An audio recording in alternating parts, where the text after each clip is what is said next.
What's going on, grunts? We're doing a walkie-talkie today. Out here doing a forced ruck march. 15-minute miles or less is the standard, and I try not to run. I have an entire series on rucking, if you're curious, because if you don't know, hiking is just a mode of transportation. Rucking is a means by which to improve that mode. I have a very interesting topic to go over today. So first, I love all outdoorsmen. If you notice, we have many different types, from all walks of life, people doing different things outside. The bottom line is, I am always pleased to see people outdoors doing stuff, no matter what it is. But with that being said, of course, we do have some tribalism and some infighting. I've always been the type of guy that likes to take lessons, the good stuff from multiple groups, organizations, lessons learned, and apply it to me and what I'm doing, and then throw out the bad from all of those. So then you can come up with a hybrid system of badass. So keeping that methodology in mind, I have 6 tips, maybe a couple more, that I think the backpackers could learn from us crusty old battle-hardened veterans. So let's get to the juicy stuff right up front. Number 1, if you find yourself counting every ounce and you're down to ounces and grams, maybe you want to start counting pounds in the gym. That's right, I said it. A lot of y'all are weak, scrawny, and actually unfit. And that's why you are counting every single ounce and gram. Now I know all the backpackers who watch me, all 2 of them, I know what you guys are gonna say. Well, not all of us want to put 50 to 100 pounds on our back and climb mountains and be broken at the age of 30. All you guys do is load yourselves up with a bunch of useless, old, outdated gear and go out there and hurt yourselves. But here's the thing, that is actually completely wrong. As a matter of fact, us grunts share a lot of commonalities with the light community. The great majority of the weight we are carrying is in the form of mission essential items. Water, food, ammo, grenades, spare barrels, radios, batteries, all that stuff. So soldiers usually have 2 options. You can bring all kinds of crap with you in the field on top of your mandatory mission essential stuff, and you're gonna carry too much weight. But you might be warm and comfortable in the field. Or you do what most of us did, try to learn some lessons from the ultralight community, lighten your gear where you can, bring stuff that's light but works, but you're probably still gonna freeze your ass off. Because that's just the bottom line is. A lot of the backpackers, not all of them, but I see many of them, especially when they're complaining about weight. Like the weight of a 5-ounce compass or the bulk of a topographic map. I look at them as a person, and I think my 8-year-old could crush them in a fight. That is not fitness. Just because you can walk 20 miles a day doesn't mean you're fit. You're good at walking with a very light pack on. But if you are so weak that a 20+ pound pack breaks your heart and will break you, I'm telling you, you need to get strong. And if you think I'm just being a dumb grunt with a bunch of tough talk, there's some science to back it up.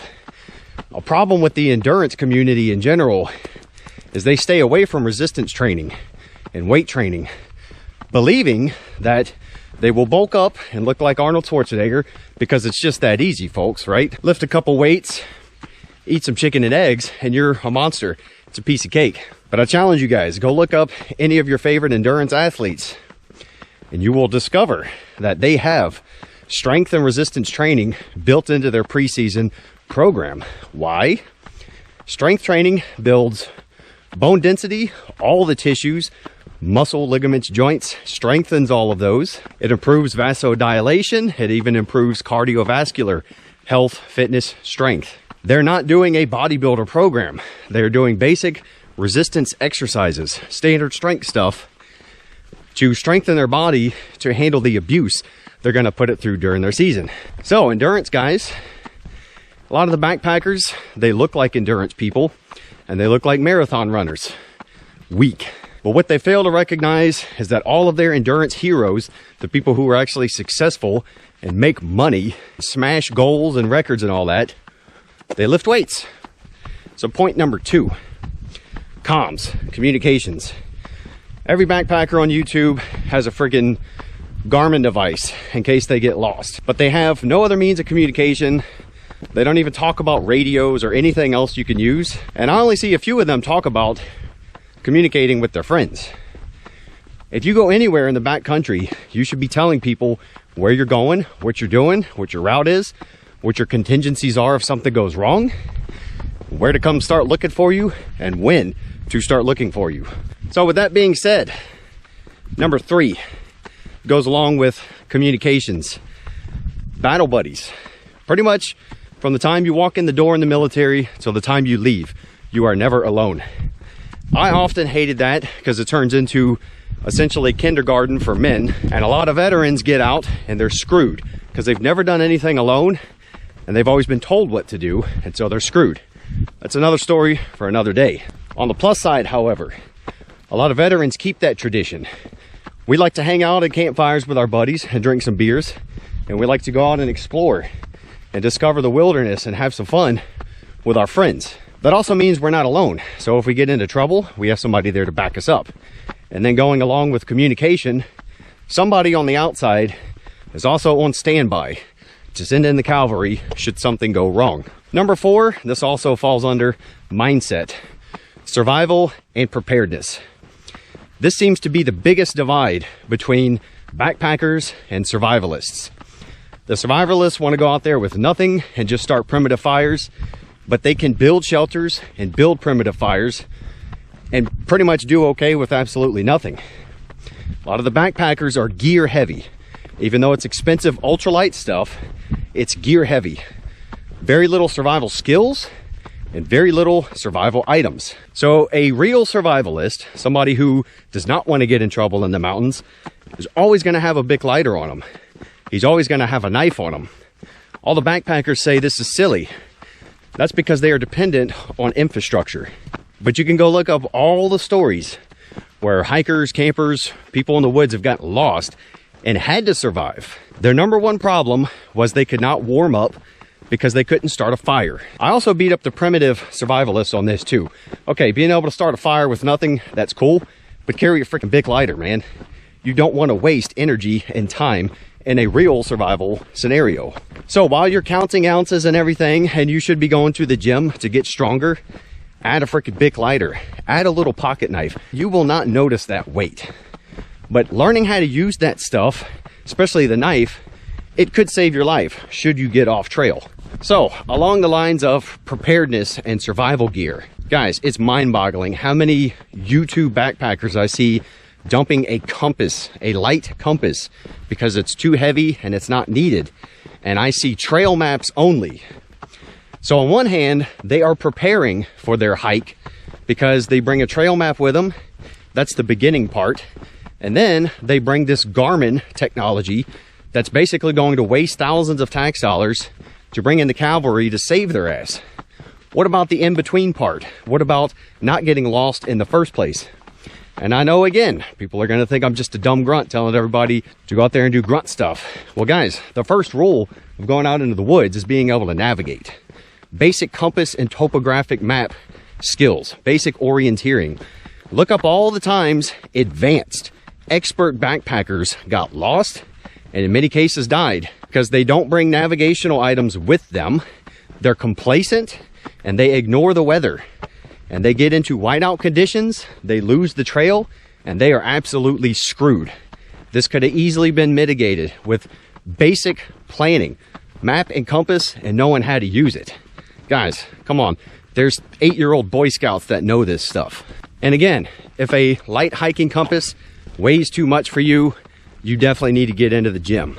So number 5, more on mindset. I've only seen one backpacker talk about firearm use. Now I know a lot of the places these people are going, especially on these through hikes, you can't bring a firearm. By the way, guys, most national parks, you are allowed to bring a firearm. Look that up. Some states go against that, which is, some would say, illegal, but most state parks, you can. You just can't go into certain places in that park. Look it up and follow the guidelines of the park. But here we go again. You can get very light, small pistols things that could save your ass. And I know all the hippies are thinking that it's ridiculous to carry a gun. You have nothing to worry about. What are you scared of? Well, again, it goes back to the mindset of preparedness. I'm not afraid of animals. I'm not worried about it at all. I've been around bears, I've seen mountain lions, I've seen all kinds of other crazy stuff in the woods. What I'm worried about is crazy people. And so for any of you who are watching these bigger backpack YouTubers, they will talk about how safe it is and how remote it is. It's bullshit, guys.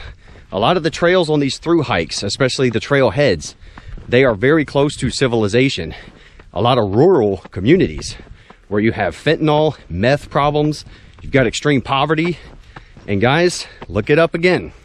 There's plenty of stats out there on backpackers and hikers going missing, being attacked, raped, straight up murdered. And you can find plenty of these backpacker stories on YouTube. They will tell you, it'll have a nice pretty thumbnail to get your attention.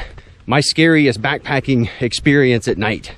And they'll talk about some creep weirdo hanging around their tent. And I'm just sitting there shaking my head like, you know, if you would just think about preparedness and self-defense for 5 minutes. Sure, maybe it's a 99.9% chance it won't be you.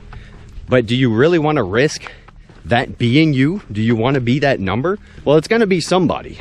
And it's most likely going to be a woman who is unprepared. All right, so I lied to you. There's no 6 point. Well, we're going to sum it up and give you a number 6.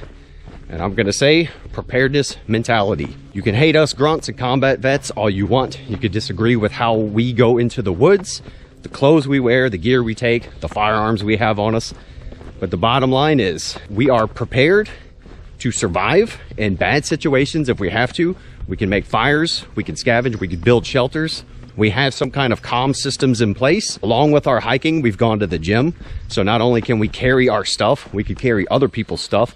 We can carry wounded. We can also beat somebody's ass in the woods, should we have to, until we can grab the proper freedom facilitation device, should it come to that. Also, we're big on first aid. We don't just buy those ultralight backpacking first aid kits on Amazon and go out into the woods. We practice this shit and trained on it. You can go to the Red Cross and get some training. You're good to go. You might save somebody's life. So once again, this is not to pick fun on anybody. I love anybody who's getting out there, getting after it in nature. It's awesome.